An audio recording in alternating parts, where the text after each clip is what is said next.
guys, this is Cadma from Bitten Apple TV here at Anime NYC, and of course, I've fallen in love with, and I managed to find her through all the woods of everything I could. Nicoline, oh my God! By the way, I love your name. I have never stopped loving your name. Nicoline, oh my God, I'm totally screwing it up. This proposal's going so wrong. Say it that way. It's really okay. I noticed as soon as I passed by, you had the Purple Spots came out, and then Veil of Fire. I mean, Veil of Fire, book 3. Come on, yeah. Tell us more. Book 3 of the Hall of Masa series. It's finally out. It took me a minute because I took a break to write the Namate series, but Veil of Fire's out. It's got a nice little paranormal twist in there, so Nether Isle makes an appearance. So I kind of started tying my worlds together. Big connection. Yeah. Okay, now I just want to know, like, are you going to be pitching these to like Netflix at some point? Because your books, they're deep and they're very alluring. Like, I feel like when I watch, you ever watch the show Sirens? Yes, actually I have, yeah. Okay, so that's what I feel like when I'm looking at your books. Like, I just completely disappear. The rest of the world does not exist, and I'm just like, oh my God, what is happening next?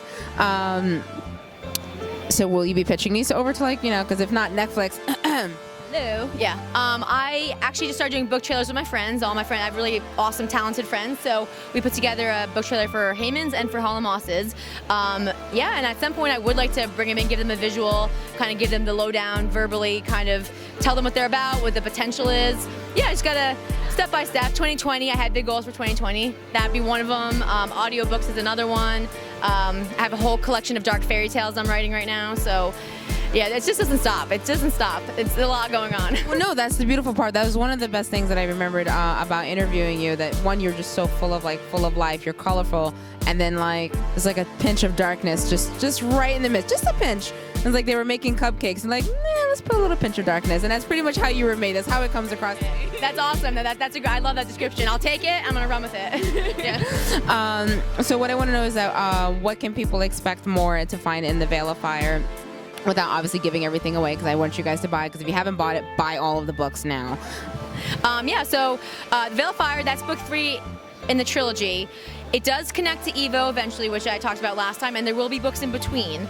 That's going to be a set of a trilogy about dragon women, which you get a little sneak peek in that series, and you also get that in the Namate series. So the worlds eventually connect there as well. So I'm excited about that because that's the new form of kung fu that I'm doing. So it's me, my Sifu, she's a woman, and we're always doing dragons. So I'm gonna be so excited. I'm like, guess what? Very cool. I gotta get it right. I gotta do it right. So I'm working on that trilogy. I'm working on the collection of dark fairy tales. Working on the eventually, I haven't started yet, but doing auditions for the audiobooks. So that'll be a thing. Eventually, I want to wrap my head around pitching, whether it's Netflix, HBO. What does that entail? Like, kind of get my bearings with that. I would love to do that. I have a whole series called Cloud Hopping with Nicoline. So it'll be a travel book for kids that inspires kids to see the world. It'll be photography as well, so I do photography. So. You do. She does like everything. Netflix, Hulu, all of you, Crunchyroll, Drama Fever. Just give her a call. I haven't been addicted to a show in a long time. Not that I don't like the shows I'm watching, but I need something that I'm just like, I disappear in, and that's the most important part. Now, the dark stories that you're writing, you had mentioned it vaguely before. How close are we to finishing these? What's going on? The fairy tales? I've written 1.5. There's going to be 6 or 7 of them, and they're going to be standalone fairy tales wrapped in a bigger story that ties them together. So you can buy them separately, or you can buy the anthology collection. I'm not sure what I'm calling it yet. That'll be called Into the Foxhole. Now, the last time I wasn't able to ask you as many questions about the fairy tales in particular, but I'm sorry, I'm like watching your merchandise all at the same time because I absolutely love you.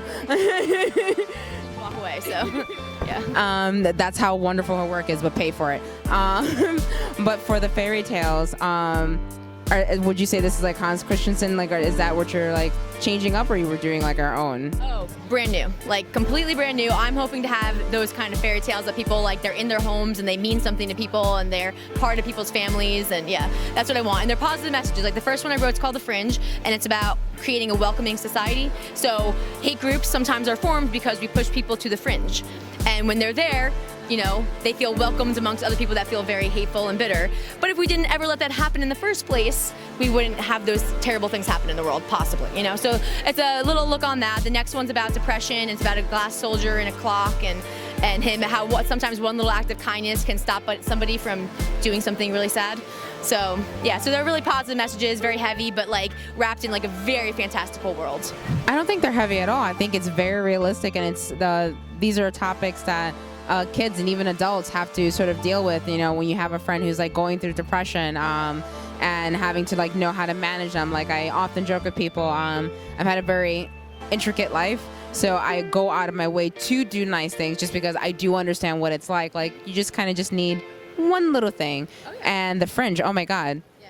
Society, are you paying attention? Yeah. Someone gets it. Like someone really gets it. Yeah. And there's a whole bunch of others. There's one that's going to be about eating disorders. There's going to be one that's about self-harm and perfectionism.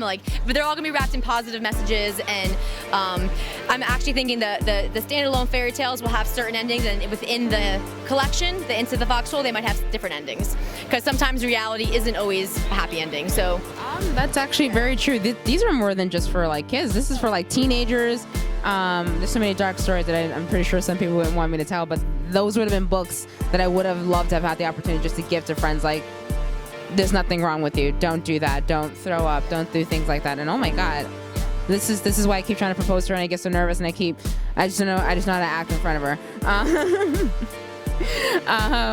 But I love the fact that you're continuing to writing. She has some amazing books. The imagination, it goes wild, and it's hard to put them down. Veil of Fire. I gotta check what's in my bank account, see if I can get that book today. Because as soon as I was like, ooh, that's new. Vapor is new. Hold on. That's this one right here. Vapor is the 4th book in the Namate series. So that series, and now Veil of Fire, that's Earth. Hall Mosses, that series is Earth. The Namate series is in Namate, and Gaia rules it all. So that is about basically her worlds. And then by book 3 and 4, they start connecting. So you see monsters, gods, certain things start crossing over the series. So yeah. By this point, everyone's fallen in love with you. Make sure you guys stalk her, follow her, buy her books. Don't take them off the table and walk away. No books have gone missing. It's very innocent. People think it's something in business cards. Keep up the incredible work. Now you're still on your book tour, correct? Yeah. So right now, this is I did New York Comic Con, Baltimore, Rhode Island. This is Anime NYC. This is my 4th show of this book tour. I have a Christmas market coming up. That's Chris Kringle Mart in Bethlehem, PA. Every weekend until Christmas. So I will be there with ribbons in my hair and Christmas shirts on. But that's gonna be awesome. Make sure you guys out there in Pennsylvania go see her. And then once again, just so my viewers can keep track, follow up with you, where can they find you? NicolineEvans.com. My Instagram handle is @NicolineNovels, and Facebook, you can look up Nicoline Evans on there as well. I'm following her, so you guys, if you guys can't find it, just make sure you come follow me and then stalk her through there because she's fantastic. Thank you again so much. Thank you. All right.